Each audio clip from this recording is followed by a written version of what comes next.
Funding for New Mexico in Focus provided by viewers like you. This week on New Mexico in Focus, dissecting a massive tax proposal. Political correspondent Gwyneth Dolan finds out how it would impact businesses, individuals, and environmental initiatives around the state.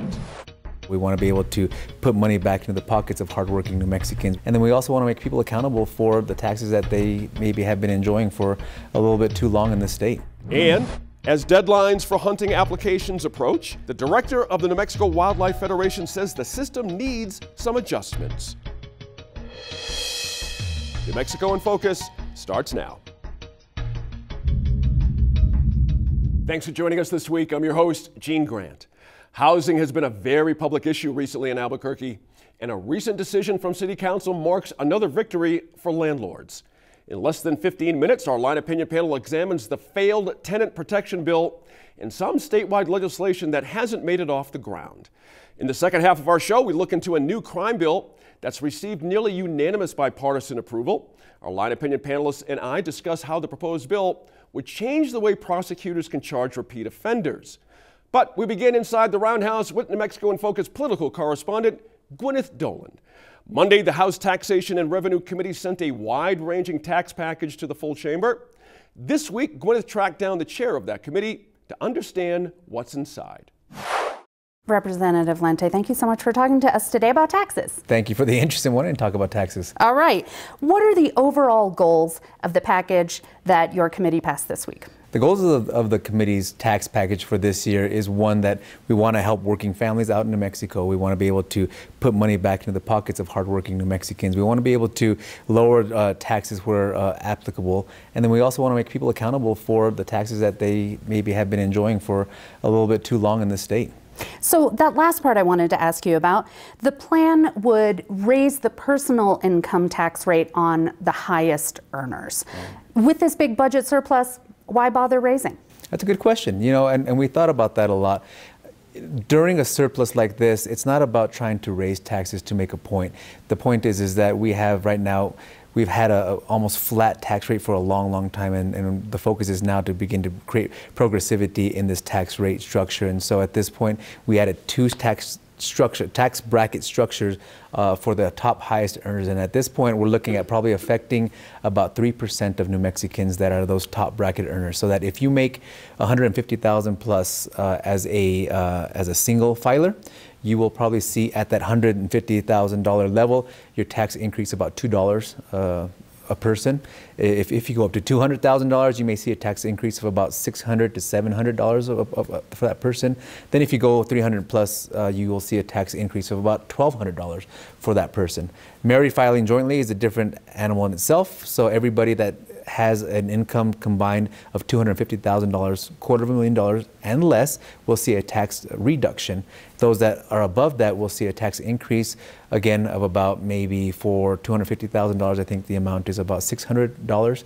And then if you go to $300,000 plus, it then escalates to close to $1,000. So, in terms of the corporate tax rate, there's a little hike there too.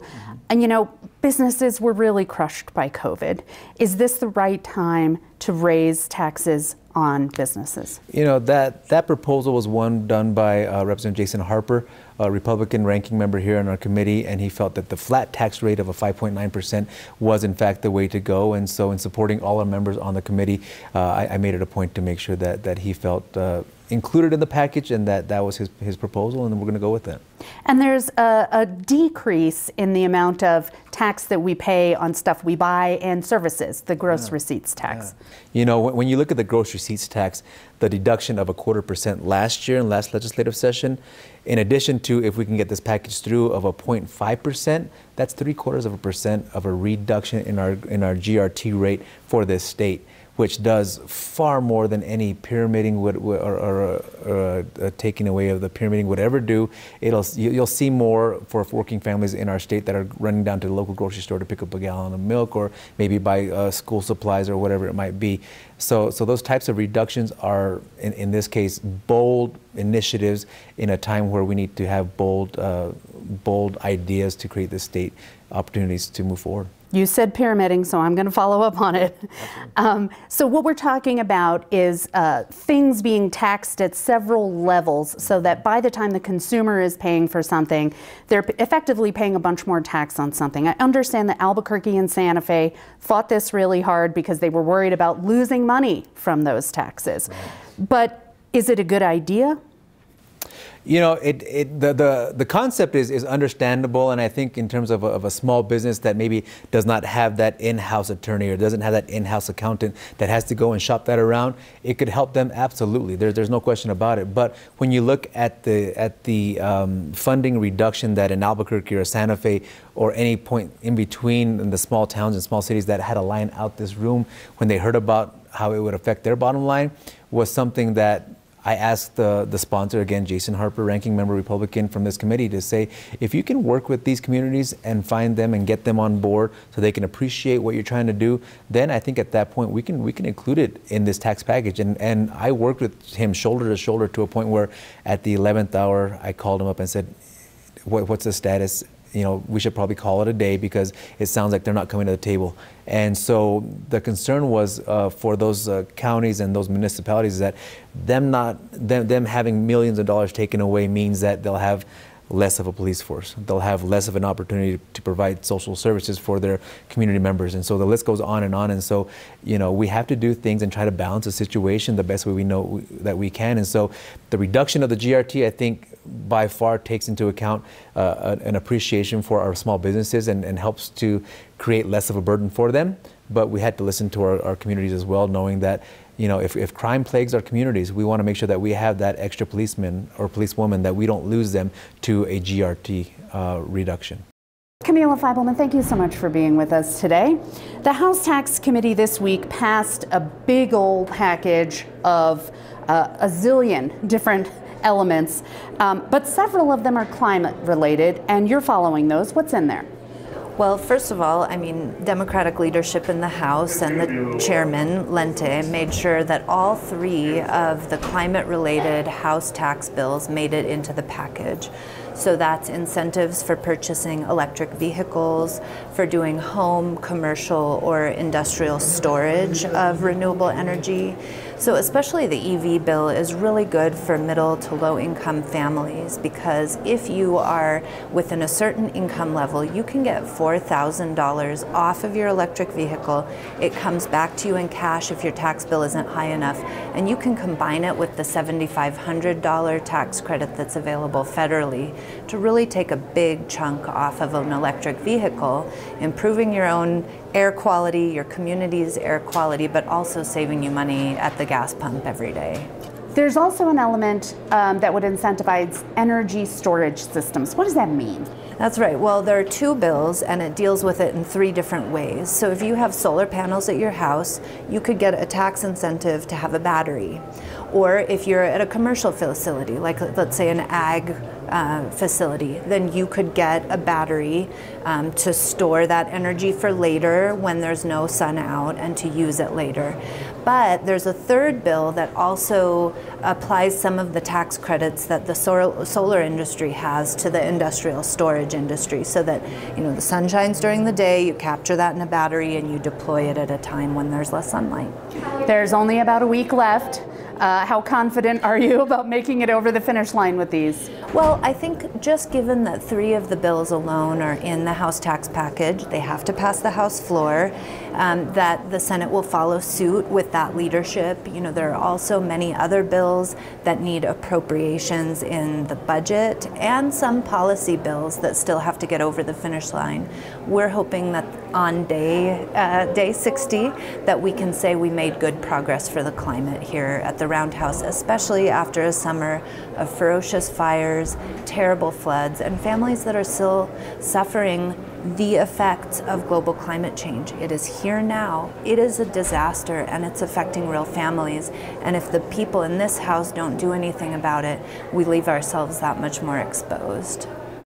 Richard Anklam, thank you so much for coming and talking to us about tax policy, which is your forte. Happy to, anytime. So one of the things in this bill, in the bill passed by the House Tax Committee this week, is tax rebates for regular folks. Right. Is this a good idea?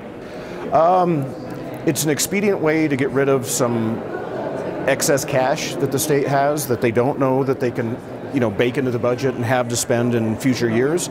So on that level, absolutely.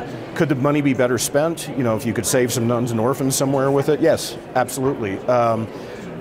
But yeah, no, I don't fault them or flaw them for taking that approach. It's not just a political giveaway. Hey, we're giving you money back. Vote for us again. Well, there's an element of populism to it, of course, and it's the second year in a row. We're blessed with excess revenues, but none of us know, what the future looks like in terms of will those continue. So rather than, they're growing recurring budgets as well, but they're trying to take a little off the top, I think, and just give it back to everybody. I think that makes sense on some When levels. people get rebates, do they put the money back into the economy? Generally speaking, most people spend every dime they have. So yes, most of those rebates do end up back in the economy, and subject to gross receipts tax and all that kind of stuff. People. I was going to ask you about gross receipts tax. Every year we're up here talking about GRT, Right. And it's a love-hate relationship, Sure, right? yeah. So what's in the works right now? Right now, they're in the House package is just a 0.5% rate reduction on the state side. So what that translates to, whether you're in Las Cruces or Albuquerque or Santa Fe, whatever the applicable rate is there, it'll go down by another 0.5%. And that's in addition to the 0.25% that was reduced last year. Long term, you were asking about, can that have implications? Yes, because that is a recurring expense. It's a recurring savings for taxpayers. It helps individuals. It reduces regressivity. It reduces the incidence of pyramiding for businesses. But at the same time, it's a recurring cost. So 5 years from now, if we're not blessed with the revenues that we have today, would they possibly consider restoring part or some of those rates? Yes, absolutely. And then you get accused of raising taxes. Yeah, and then you're a tax raiser, right? And right now you're a tax cutter. But yeah, again, it's not a targeted solution, but it broadly touches a lot of issues, but not in a huge way. It's 0.5%'s not. It's meaningful. But you're not going to notice it tomorrow on your receipt at the Something cash people register. might notice is a change in the personal income tax rates. Yes. What's at work right now? So the proposal that's come out of the House adds a couple of brackets to our current structure. It restructures the brackets, and for most income levels, it actually represents a tax decrease. Because of the way, formally in New Mexico, you hit the highest bracket around $18,000 in taxable income, and then it was flat. And that's a result of changes years ago in the Richardson administration. They basically just peeled off the top 4 brackets. This legislation restores a couple of brackets. It actually does raise tax rates. What everyone wants to know is who's going to pay more? People making more than me. And that's what matters to myself and most of your viewers probably. But it is, those incremental rates are at higher income levels. Now it's time to welcome our Line Opinion panelists for the week. We're happy to be joined in studio by Catherine McGill. She is founder and director of the New Mexico Black Leadership Council. To her left, former state senator Diane Snyder. Always good to have the senator with us. And across the table, Serge Martinez. He's a professor at the UNM School of Law and president of the housing assistance nonprofit Amparo. Am I saying that correctly? Yes. Congratulations. I want to talk to you more about that at some point. All right, we begin this week with Albuquerque City Council voting against a tenant protection bill this week, siding with landlords in a 4-5 decision. Now, the proposed quote-unquote residential tenant protection ordinance, authored by Councilor Tammy Feeble-Corn, would have limited application fees to $150 and required landlords to disclose screening standards to applicants, including their charging rates for parking, pest control, and pet ownership. Now, according to the Journal, 2 councilors, Louis Sanchez and Trudy Jones, asked to table the ordinance for amendments to the bill. When that request was declined, the 2 voted against it. Now, Surge, how did this bill fail? What tangible impact? Let me just stick with that first question. What happened here? Why did it fail? Why the 4-5 vote? These seem like simple, common sense. They don't even qualify as protections. They just seem as like the normal course of business. What happened here? Yeah, these are to me, very minimal protections, right? The bare minimum requirement to somebody to say, here's how much you're going to pay. We're not going to have unreasonable fees, right? Things along those lines.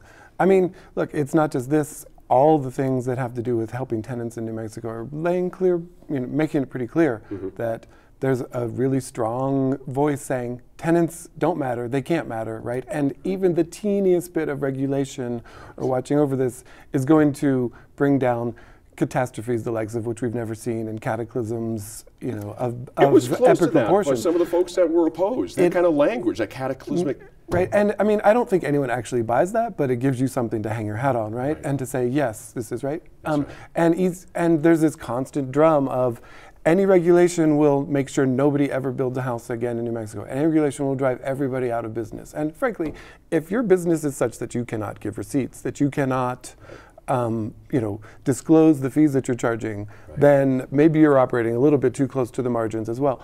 But I mean, I think lost from all of this is this idea that when we talk about housing, we are not talking about a bicycle or the latest toy. We're talking about something that everybody needs, that is a basic human need, and treating it like anything else is missing the boat completely.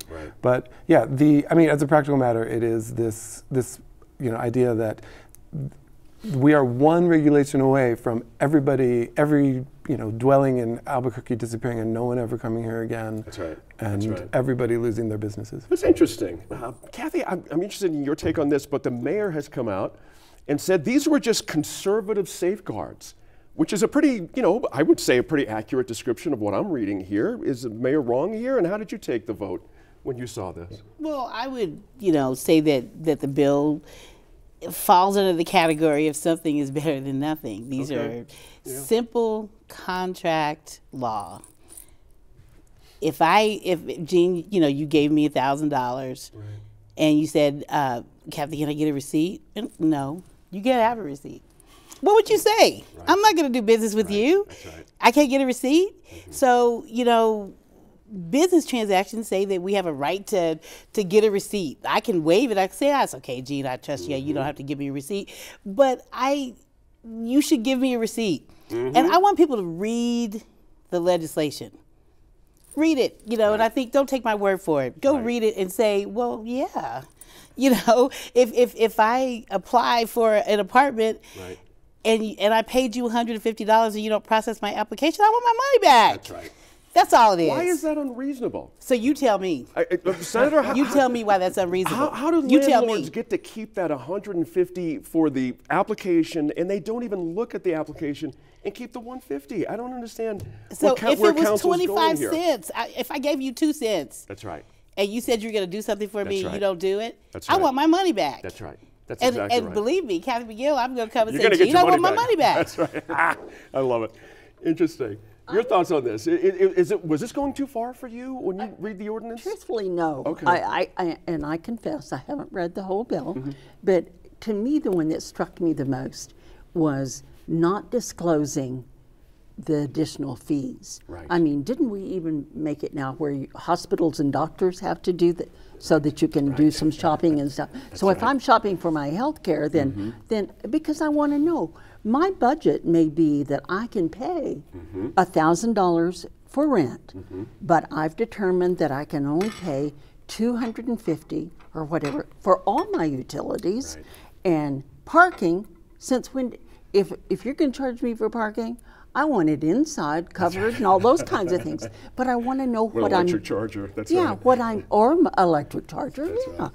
What I'm getting. So that one I just totally don't understand that you're going to spring all these things on me. That doesn't, because first of all, it doesn't make good sense for you as a business person, because if 2 or 3 months from now, when I've absolutely hit the wall because I have all these additional costs, right. I'm going to leave you in the hole. That's right. I'm just going to get up and move. That's an interesting point. The idea this could shuffle people around more than previously. I'm interested in what you think about that, because again, people are hustling now to find places that are affordable. I mean, I mean, that's the thing. As a practical matter, that is a hollow threat, because that's what everybody wants, right? The quicker you can turn over tenants, the faster you can raise the rent. That's right. Right. That's right. And get the first, the last, the cleaning fee, all those things. Exactly right. Yeah. I mean, as rents go up, you're like, I don't want to be stuck with this person who's paying that old rent. Right. Now I want to. That's right. So I mean, it's a hot market. It's a challenge for tenants to get any sort of foothold at all. What do we think about the language, guys? I'll start with you, Serge, on this, that industry called this potentially meddlesome, problematic. There was a lot of odd language there. I don't know, maybe I shouldn't be surprised that an elected body sitting in front of these people would put a few questions to them and ask them, well, explain how you'll have to leave the state or the city if we do this. I mean, I agree. Like, the whole message here is, no.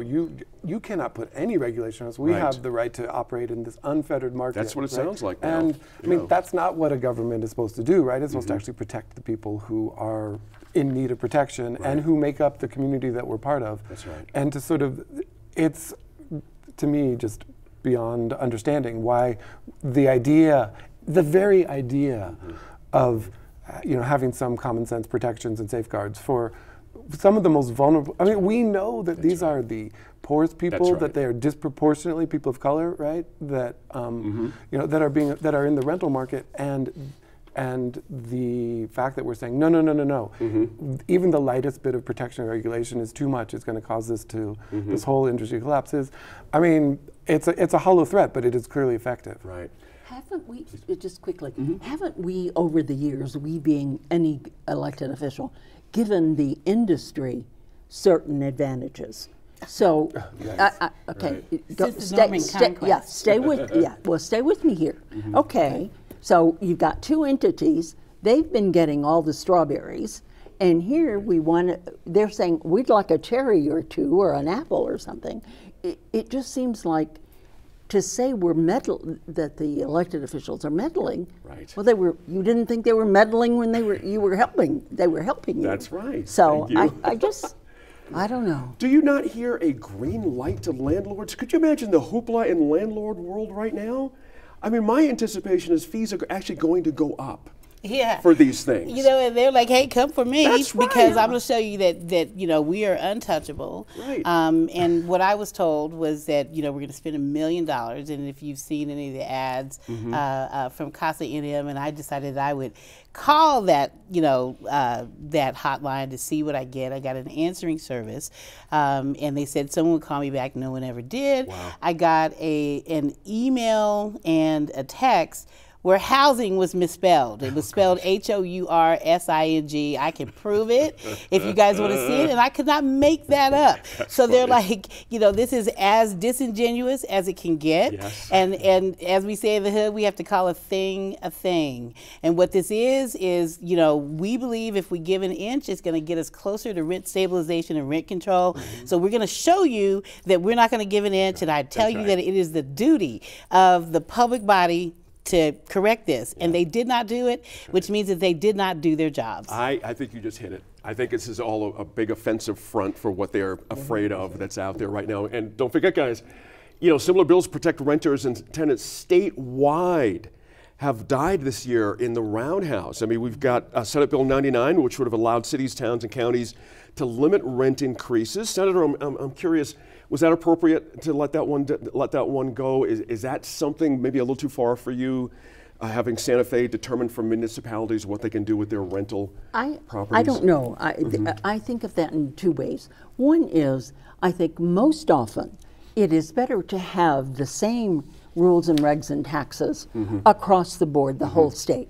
Because if you're moving from Las Cruces to Albuquerque or whatever. That's right. But then I look at it in terms of, but the needs are different in different communities. That's right. There may be, right. I mean, Hobbs is a perfect example. When the oil boom came in, there was no place to rent, no place to buy. Right. You literally, you couldn't even buy trailers, homes to put in, so you could sleep. So a different situation occurs. So I guess what I'm saying is I don't have an answer for that. Sure. We have four of the bills in committee still as of this taping.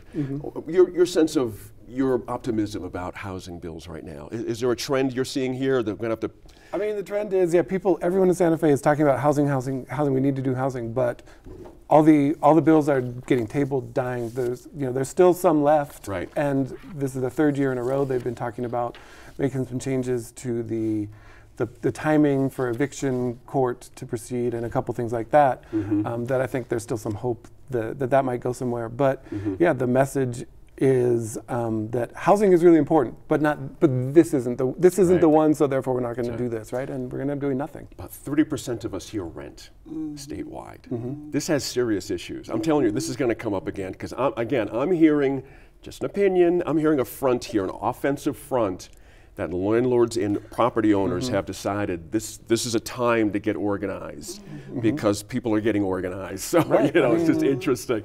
Thanks to our Line Opinion panel. We'll be back here at the table in less than a minute after a sneak peek at what's ahead from environment reporter Laura Paskus. In the Gila, it's not uncommon to see an elk tag, a single elk, I say tag authorization that eventually converts to a tag for $20,000 or more. And that's just for the authorization. We're not talking about outfitting services. We're not talking about guiding services or meals or lodging or any of that. Just for a unique 5-digit code, if it sells for $20,000, there's just not that many New Mexicans who have the ability to pay that kind of money for an opportunity to hunt the elk that we publicly own. For our second talk, but on the line, we're taking a closer look at some of the legislation moving through the Roundhouse targeting child welfare issues. Now, right now, lawmakers are considering a bill that would create an outside office to oversee Children, Youth, and Families Department. House Bill 11 would create an independent office with a head child advocate, that's interesting, to oversee and investigate complaints made against CYFD. Now, although the bill has seen bipartisan approval, Governor Michelle Lujan Grisham has spoken out against it, saying it would create a confrontational relationship between two government offices. That never happens. Wait a minute. Given the problems we've had, Kathy, with CYFD, the early strokes here, an ombudsman basically, someone who could look and say, a final word to say we need to do better here. Is this on the right track to you for CYFD? I think that it is on the right track, and I also see the governor's point if she's talking about things being, further bottlenecked in trying to figure out what happens with, where a child is going to wind up, where's the best place for them to wind up. What we're seeing, and I know that the frustration is that we are 50th in child well-being again. And that, there are all of these very high profile cases that, are poorly handled. There are just as many that are done well, so there are a lot of issues in the department. And I think that we have to look at, how the department is structured. I might want to look at that more than having an ombudsman to say, should we have child welfare and juvenile detention in the same department? Maybe the department is too big. Interesting point there. Is what I might say. Senator, interestingly, House Bill 11 is sponsored by 5 Democrats. I'm not sure if that makes a big difference, but there is bipartisan support for reform. It's just the how is difficult. Are you seeing a difference here between Republicans and Democrats, how they want to attack CYFD? And is the proposal Republican friendly? The governor's not quite for it. Does that make it automatically something that Republicans support? No, I'm being a wise guy, certainly. Yeah, I know, and I agree. No, it doesn't automatically make Republicans for it. I think, and I didn't do this little research, but if you go back and look, it's just like the crime bills. This very same bills have been being introduced for 10 years now by Bill Ream. So it's just who decided to be the lead sponsor. And I think that may be more a case here of it's not that the ideas are not shared by both groups. It's just that you don't get to have any credit for it. So, which could be that. I mean, a lot of stuff happens that way.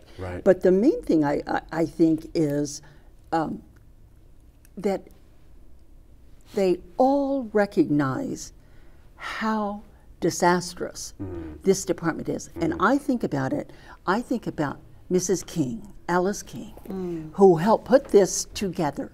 And her heart and her mind, everything was in the right direction. That's right. And she would, I can't imagine that she wouldn't be horrified, just horrified by what the way things are now. I like the idea of a separate entity, not an in-house entity. Gotcha. We've had several governors have out-of-state studies done, entities do studies and things like that. Yeah. And immediately when Governor Martinez did it, the Dems said it was all wrong.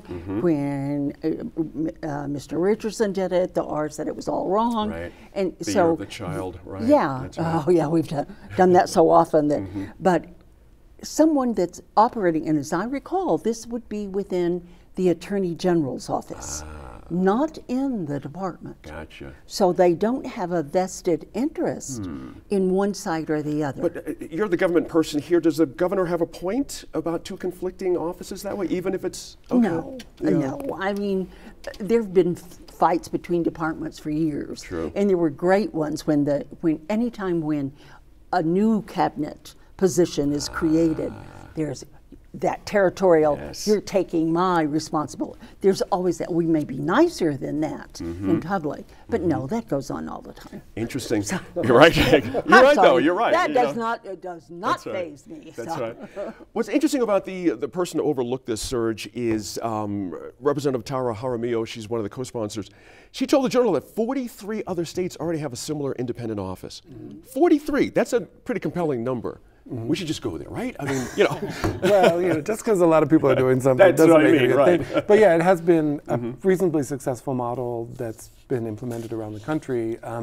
Especially recently, folks are saying, "Oh, this is a way we can do this." And I think, in principle, that does resonate with me. I do wonder a little bit about, there's a lot of different models to follow, and as I read the bill, this office would have the ability to write reports and get people together to talk, right? I'm not sure, it doesn't, and the power to refer it out to other agencies, right? Yeah. I think other states, they've said, given a lot more power and said, no, you have the ability to, take agency X to court to try to enforce X, Y, or Z. And I think, I'm a lawyer, so take it with a grain of salt. But I think that might be a more effective model rather than this, another agency that is going to generate reports. Interesting point there. But it may be the only step we can get right now. Right. That's right. You can see us kind of sneaking up on it, isn't it? Reform is needed here. I mean, there's nothing wrong with the report, but I mean, I do Interesting, guys. Another bill, sorry, Kathy, House Bill 10 would require CYFD to be more transparent with their information and cooperative with investigative entities, including the police, prospective adoptive parents. We're not doing that now.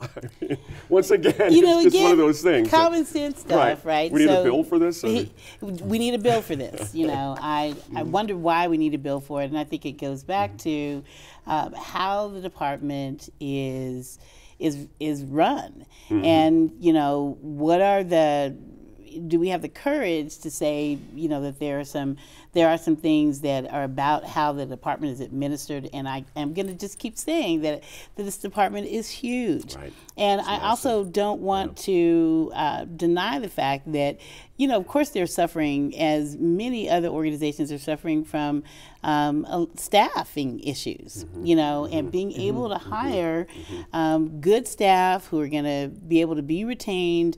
They do have very high caseloads, but is the answer to have, some other entity that is looking into it? I think the answer is that we had to get in there and, start going through to see where are the real disconnects, in behavioral health and, in child protective services, and what are the things that we're seeing, and having a report to say that that was bad. It's like, well, yeah, we know that. That's right. We already know that. Right, exactly. So, but what do we do about the processes that are in place? Right. So maybe the report's going to say you need to change these things.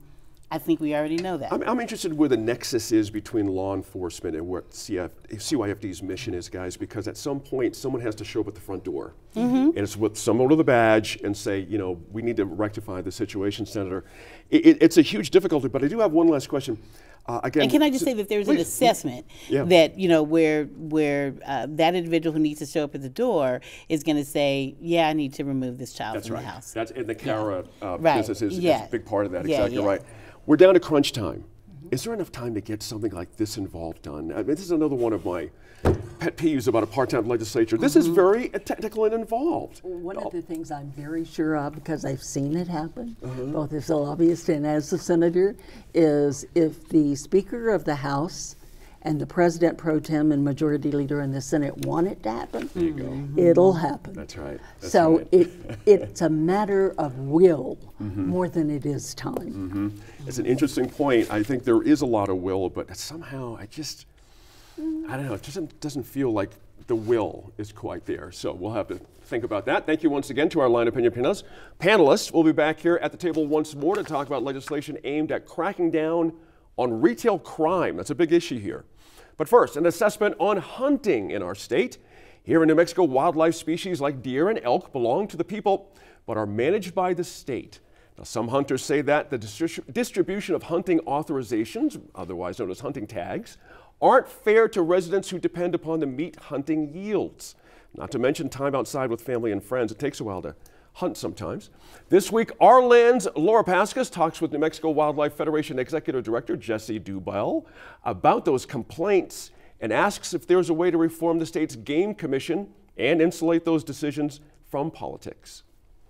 Hi, Jesse. Hi, Laura. How are you? I'm good. Thanks for being here with me today. No, thank you so much for having me. It's great to see you. So we're here in New Mexico. I'm a New Mexico resident. What would I do if I wanted to, like, say, apply for an elk tag?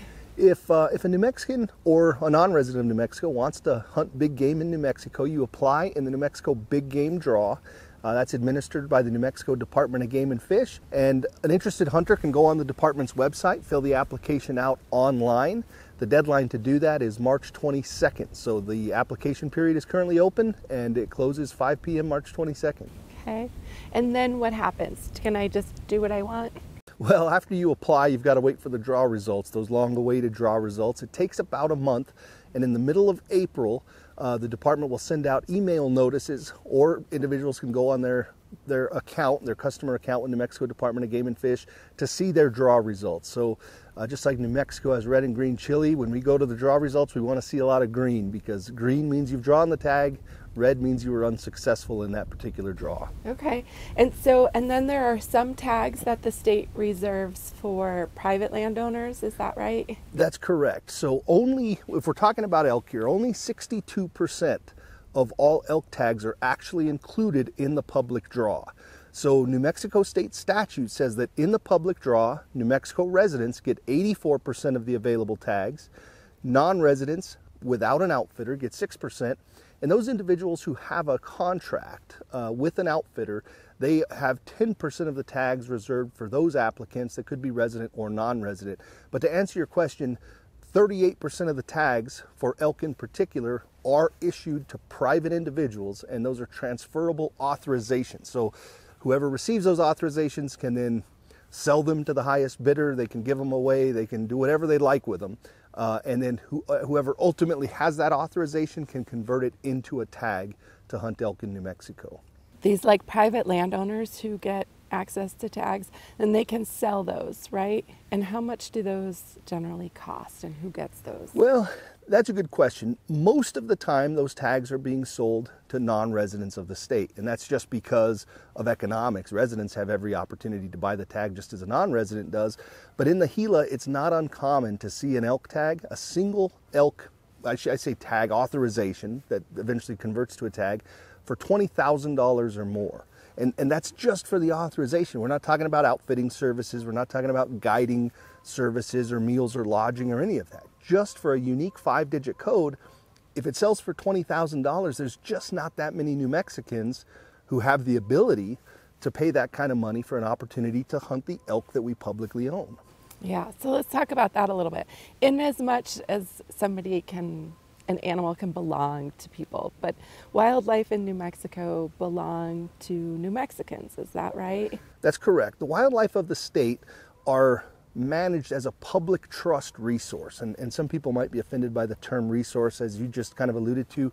Laura, wildlife absolutely has intrinsic value. We love wildlife. I mean, I generally refer to them as the wild others, because I feel like we're also, just animals like they are. So I have a very strong relationship with wild animals, but humans have altered the landscape in such a way that it requires management. We have to manage these species. Nothing exists anymore by accident.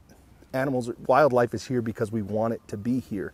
And different than a lot of other systems around the world, like in Europe, if a wild animal is standing on private property, it doesn't belong to the owner of the property.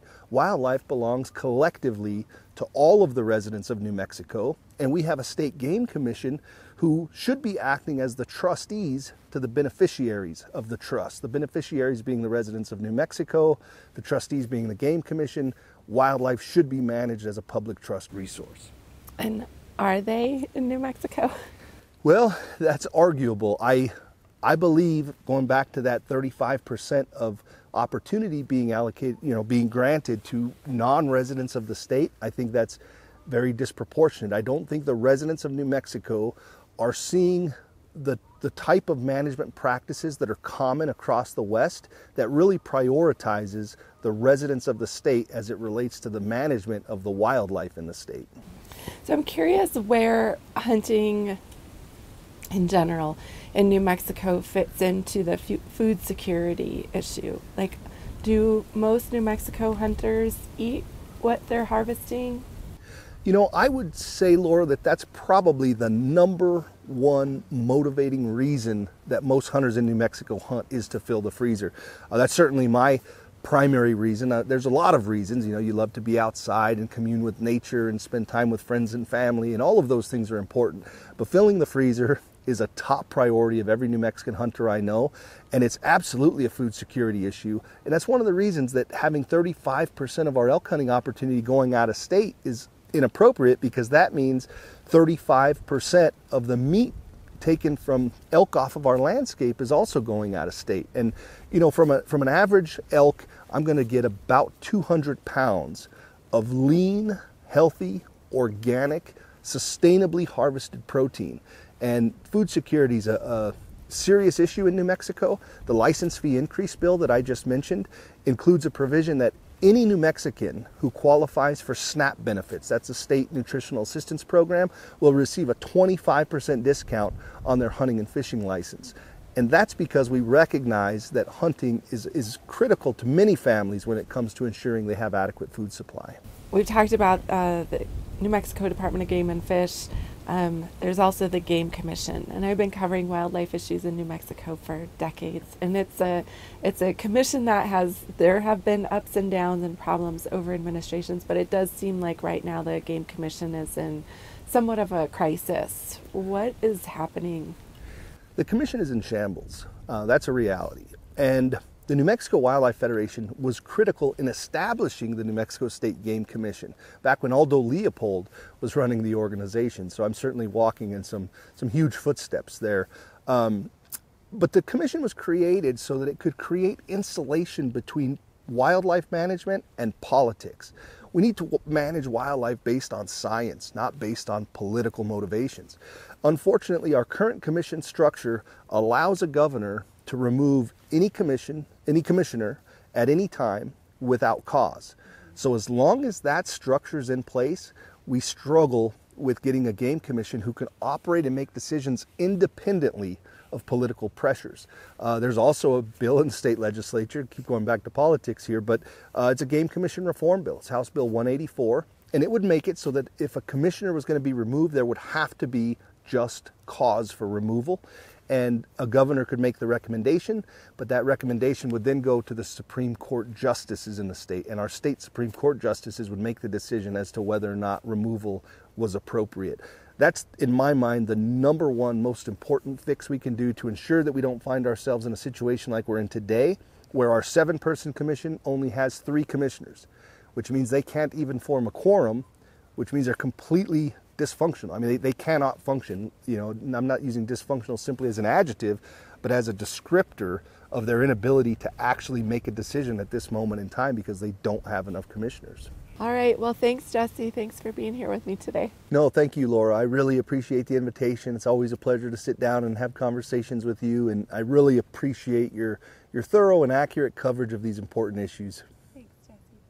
Thank you, Laura. You can watch that entire conversation on the Our Land YouTube page or listen to it on the New Mexico in Focus, the podcast, available anywhere you find your podcasts. Now, let's return one last time to our line opinion panelists. Near unanimous bipartisan votes of approval are rare this time of year at the Roundhouse, and yet a retail crime bill did just that. Last week, House Bill 234 was approved by the House in a 62-3 vote.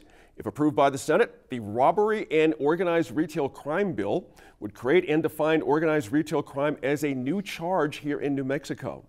The new organized retail crime offense could then be charged in cases involving theft of at least $2,500 in merchandise from one or more retailers over the course of a year, and could sentence offenders up to 9 years in prison.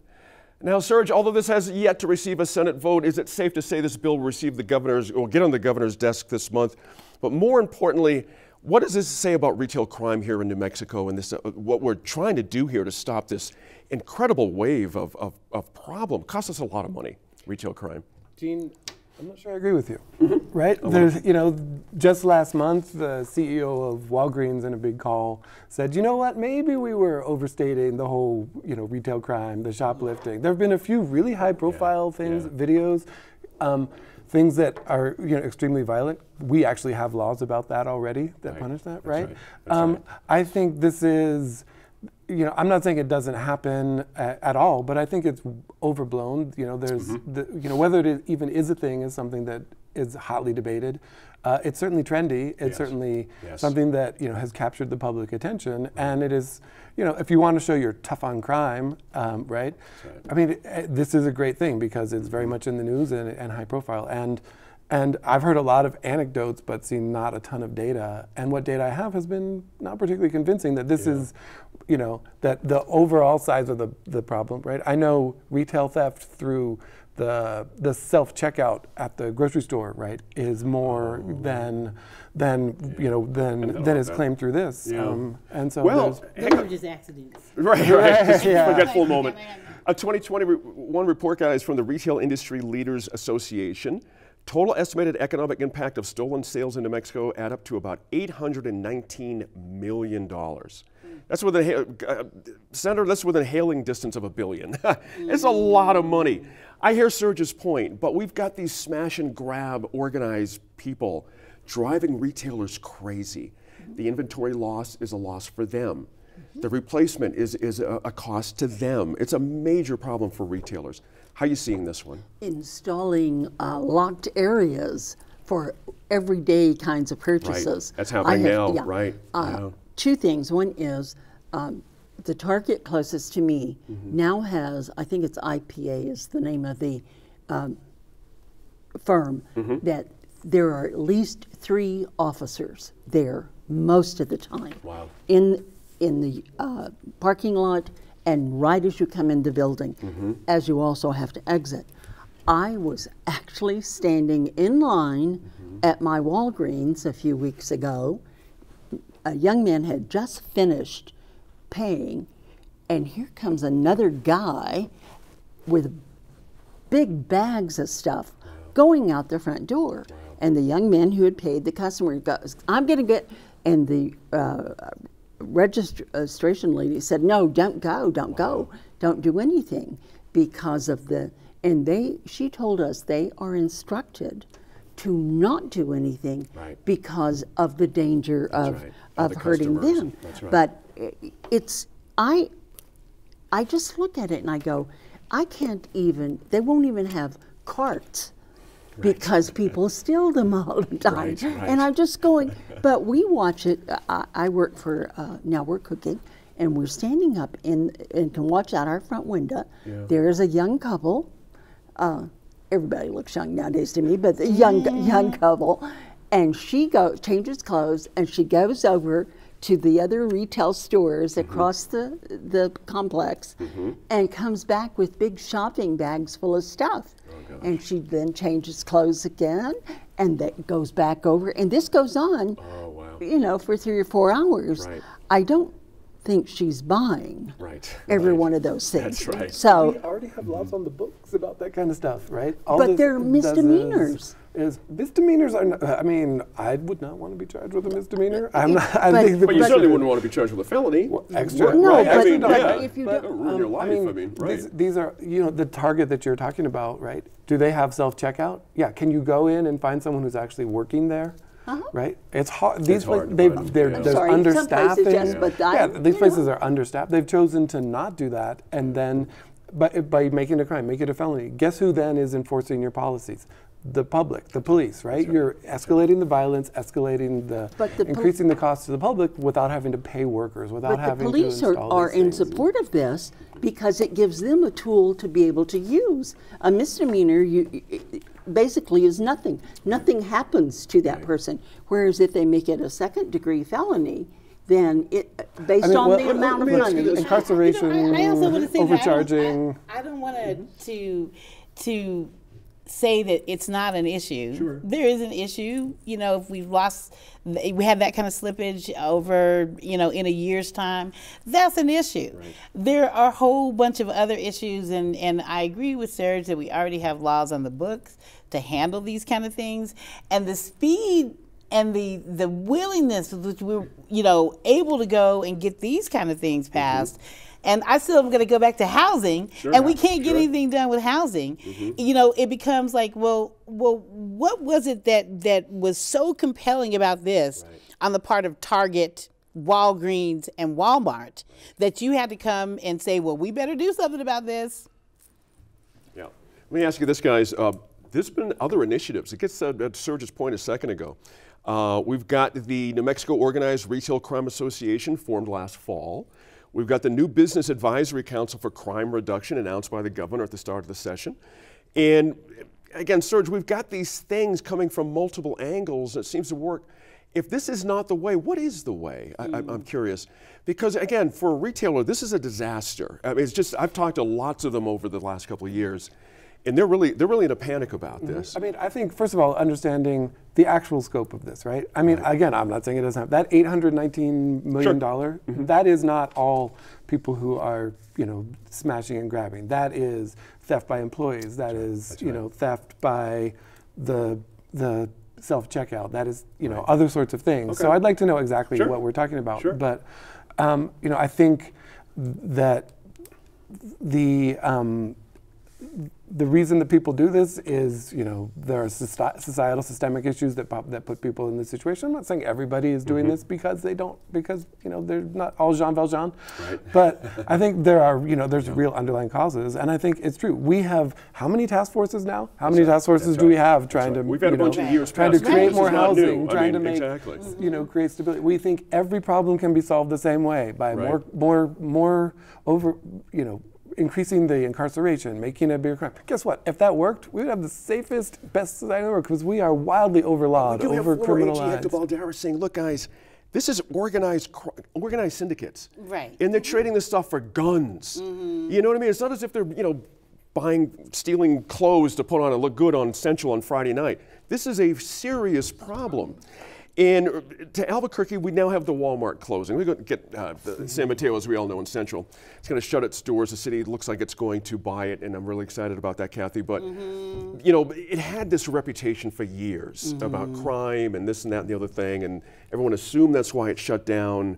We're not sure why, if that's the cause or not, but was that an apt example, the Walmart on San Mateo, about where Albuquerque's at on this kind of thing, or? Well, what I'm told about Walmart is that their strategy all over the country is that they have the highest number of police calls in the country. That's right. So that's a strategy for Walmart. They're closing two in Portland. The last two in the city of Portland are closing as well. So. And, I'm not sad about reducing our reliance on big box retailers. Right. And I also think that, there are other things at play that people should know about the fact that Walmart wants to compete with Amazon for their online retail business. Right. We can so see where they're closing, That's right. it's about their property, real property assets, and closing those assets, and it's a trend that's in the country that they're doing. But let me interrupt because we're short on time. They had 708 calls for service, APD, last year alone at that location. Not all for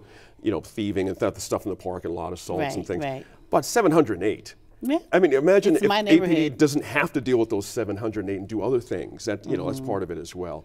We'll see what happens. Thanks again to our Line panel as always this week. Be sure to let us know what you think about any of the topics the Line covered on our Facebook, Twitter, or Instagram pages, and catch any episode you might have missed on the PBS app or your Roku, or more importantly, your smart TV. A quick word to note the passing of New Mexico in Focus Line guest Arthur Alpert, who passed away recently after a long career as a professional journalist, newspaper columnist, media critic, and most notably here, his acting and theater career in Albuquerque, which lasted a good long time. Arthur was a wonderful panelist, energetic, insightful, and quick to call out injustice. Whenever Arthur was on, we would receive lots of notes from viewers, many of them rooting him on as a sharp senior throwing down with the youngsters. I always like that. We will miss Arthur Alpert. I'm so grateful to have known him and shared some wonderful off-camera moments because he had a pretty sharp wit about him. He was really, really funny as well. R.I.P. good sir, a life well lived. Until next time, we'll see you again next week in Focus.